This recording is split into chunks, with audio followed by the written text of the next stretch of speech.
Assalamualaikum warahmatullahi wabarakatuh. Perkenalkan, nama saya Muhammad Arif Firmansyah dari kelas PTA 2019. Di sini saya akan mempresentasikan tentang manajemen peserta didik di mata kuliah pengelolaan pendidikan. Nah, langsung saja, ini cover saya, manajemen peserta didik. Nama Muhammad Arif Firmansyah, NIM saya 1907626, kelas PTA, dosennya Dr. C. Fitriatna, MPD.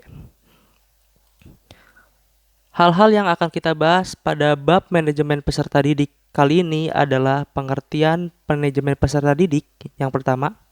Yang kedua adalah tujuan manajemen peserta didik, fungsi manajemen peserta didik, prinsip manajemen peserta didik, dan yang terakhir ruang lingkup peserta didiknya.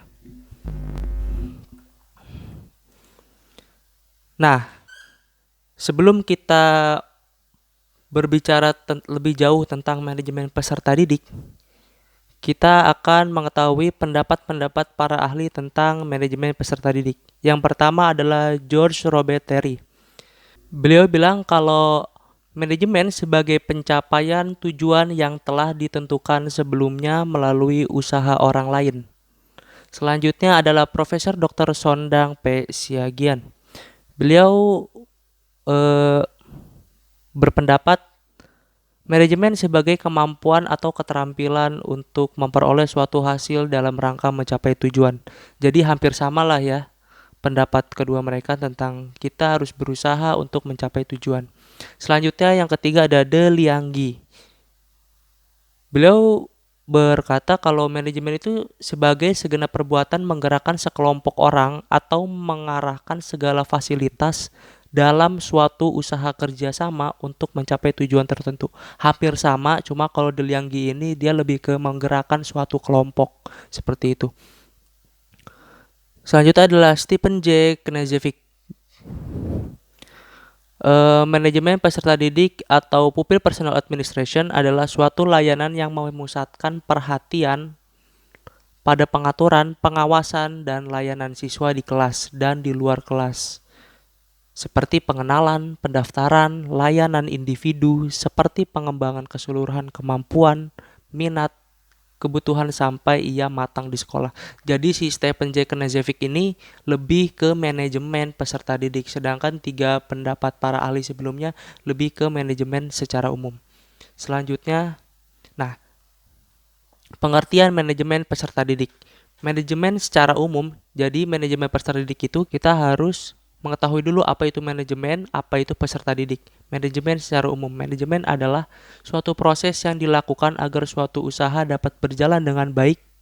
Usaha tersebut harus memerlukan perencanaan, pemikiran, pengarahan, dan pengaturan, serta mempergunakan atau mengikut sertakan semua potensi yang ada, baik personal maupun material secara efektif dan efisien.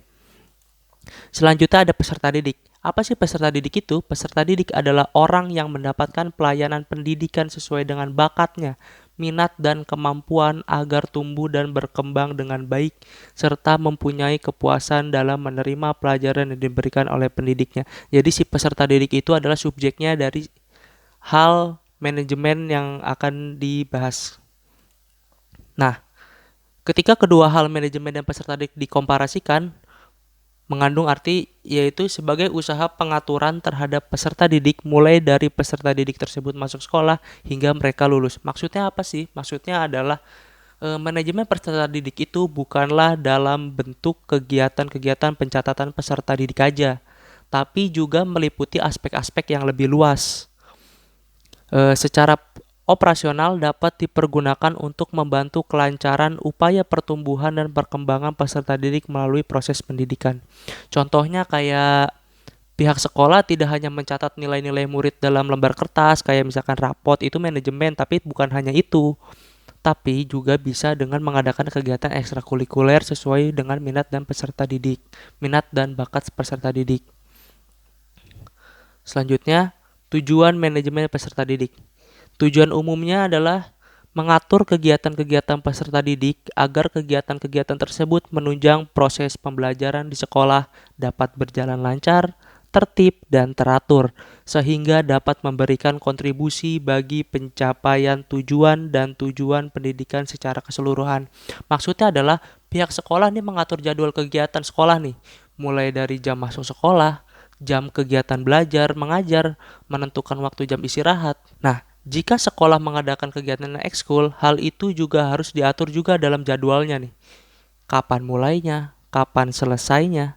Perlu ditentukan juga berapa menit waktu belajar dalam 1 jam pelajaran. Ada yang misalkan 40 menit sampai 50 menit, seperti itu. Supaya peserta didik juga paham dan bisa mengatur waktunya sedemikian rupa sehingga tujuan pun dapat tercapai. Nah, si peserta juga harus memiliki manajemen waktu. Mereka harus bisa belajar mengatur waktu. Dari mana belajar mengatur waktunya? Ya, dari jadwal-jadwal yang di-manage oleh si pendidiknya atau dari sekolahnya tersebut, seperti itu. Selanjutnya adalah tujuan khusus peserta didik. Tadi tujuan umum, sekarang tujuan khusus. Yang pertama adalah meningkatkan. Ini ada 4M ya. Yang pertama meningkatkan. Meningkatkan apa sih? Meningkatkan pengetahuan, keterampilan, dan psikomotorik anak.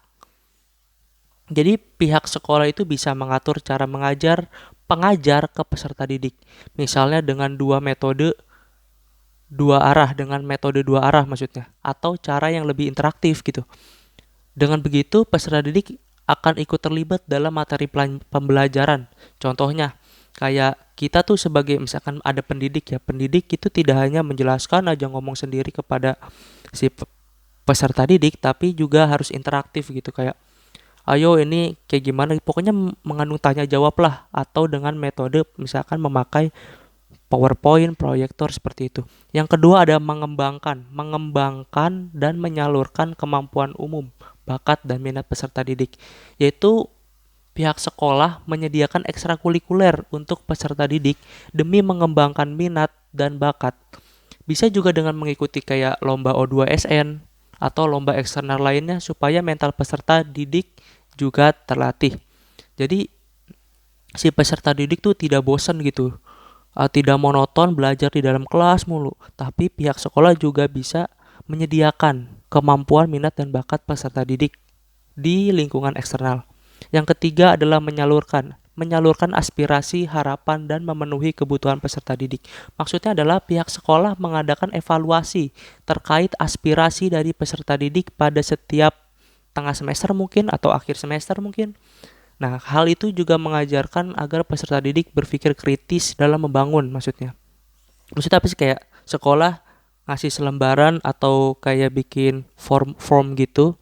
Apa sih evaluasi, apa yang kurang, apa yang harus diperlukan oleh peserta didik, apa yang harus diperbaiki, seperti itu. Dapat mencapai kebahagiaan dan kesejahteraan hidup yang lebih lanjut, dapat belajar dengan baik dan tercapai cita-cita mereka. Yaitu jika semua hal tersebut dengan baik, kayak tadi meningkatkan jadwal, mulai dari jadwal, terus meningkatkan minat dan bakatnya si peserta didik, menyalurkan minat dan bakat peserta didik, maka hal itu semua jika dilakukan dengan baik, maka akan tercipta lingkungan yang sehat dalam sekolah. Oke, lanjut. Selanjutnya ada fungsi manajemen peserta didik. Secara umum, fungsi umum manajemen peserta didik adalah sebagai wahana bagi peserta didik untuk mengembangkan diri seoptimal mungkin, baik yang berkenan dengan segi-segi individualitasnya, segi sosial, aspirasi, kebutuhan dari segi-segi potensi peserta didik lainnya. Maksudnya apa sih? Maksudnya adalah buat sekolah itu menjadi tempat yang menarik bagi peserta didik dalam mengembangkan potensinya, dengan cara bikin kebijakan sekolah yang mendukung dan juga dilengkapi fasilitas-fasilitas yang menunjang. Dengan begitu, peserta didik tidak akan merasa bosan di sekolah. Mereka akan terus ingin kembali lagi ke sekolah, seperti itu. Selanjutnya ada prinsip manajemen peserta didik. Secara umum, prinsip-prinsip manajemen peserta didik adalah manajemen peserta didik harus dipandang sebagai bagian dari keseluruhan manajemen sekolah. Segala bentuk kegiatan manajemen peserta didik haruslah yang pertama mengemban misi pendidikan dan dalam rangka mendidik para peserta didik. Yang kedua adalah mempersatukan peserta didik yang mempunyai aneka ragam latar belakang dan punya banyak perbedaan. Yang ketiga adalah pengaturan terhadap pembimbingan peserta didik. Yang keempat adalah mendorong dan memacu kemandirian peserta didik. Selanjutnya yang terakhir adalah ruang lingkup manajemen peserta didik. Ruang lingkupnya apa sih? Secara analisis kebutuhan peserta didik, rekrutmen peserta didik, seleksi peserta didik, orientasi penempatan peserta didik, pembinaan dan pengembangan peserta didik, pencatatan, dan pelaporan serta kelulusan dan alumni. Tapi sebelumnya kita harus tahu ruang lingkup apa sih? Ruang lingkup adalah luasa subjek yang tercakup ya kan. Ini subjek nih, mulai peserta didik, alumni, dan sebagainya macam. Maksudnya itu adalah subjek. Dalam hal ini, sekolah harus mempertimbangkan hal-hal apa saja yang harus disiapkan mulai dari merekrut peserta didik hingga data penyebaran alumni. Iya, misalkan dalam tahun ajaran baru nih, peserta didik, kebutuhan hal apa saja yang sekolah ini butuhkan gitu dalam peserta didik. Kayak misalkan butuh peserta didik di nilainya di atas 100 gitu atau di atas 90 gitu. Bikinlah tes gitu, tes rekrutmen, kan namanya rekrutmen tuh kan. Ada seleksi peserta didik. Nah, nanti ada tes tuh, tes tulis, tes akademik segala macam di dalam sekolah gitu. Setelah diseleksi nanti diorientasi pengenalan ya kan, pengenalan peserta didik terhadap lingkungan sekolah yang baru. Dikenalin tuh nanti misalkan di sini ada ini fasilitas apa aja. Setelah dikenalkan nanti adanya namanya penempatan peserta didik. Nanti misalkan peserta didik dipilih tuh ditempatkannya di mana, apakah di kelas IPA, kelas IPS, kelas bahasa. Nah, nanti kelas IPA, IPS, bahasa itu terbagi lagi. Misalkan ada IPA unggulan atau IPS unggulan seperti itu. Nah, setelah ditempatkan sesuai kemampuannya masing-masing, ada juga pembinaan dan pengembangan peserta didik. Itu nanti secara berjalan di lingkungan sekolah ada namanya pembinaan ya seperti di dalam kelas atau mungkin pengembangan minat dan bakat seperti ekstrakurikuler, mengikuti lomba, turnamen atau yang sebagai macamnya. Dan terakhir ada pencatatan dan pelaporan serta kelulusan dan alumni. Setelah peserta didik mengemban ilmu di sekolah tersebut, mereka kan akan lulus dan menjadi alumni. Itu juga akan di-manage oleh lingkungan sekolah, di-manage oleh lingkungan sekolah. Misalkan dia habis lulus, ada di mana, kuliah di mana, kerja di mana. Jika ada alumninya yang sukses, maka sekolah tersebut akan bangga. Seperti itu. Ya, mungkin segitu aja presentasi dari saya. Thank you, terima kasih atas atensi Anda terhadap presentasi yang saya tampilkan. Mohon maaf kalau ada kekurangan atau ketidakjelasan dari presentasi saya, mungkin bisa ditonton ulang video ini. Atau mungkin jika ada pertanyaan bisa ditulis di komentar di bawah. Terima kasih. Assalamualaikum warahmatullahi wabarakatuh.